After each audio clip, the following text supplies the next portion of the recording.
Burada ilgili sağlayıcı ilgileri bağlamada kalsı ilgileri sunar.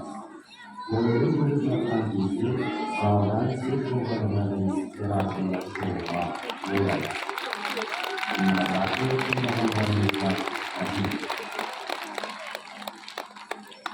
Уважаемые зрители, вас приветствует следующий эфир.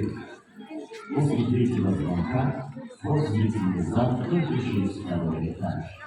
Для вашей безопасности во время представления просим пожалуйста детей себя пропускать.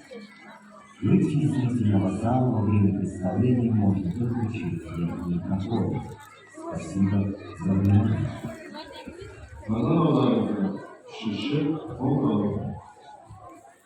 Внимание! Впереди звонок.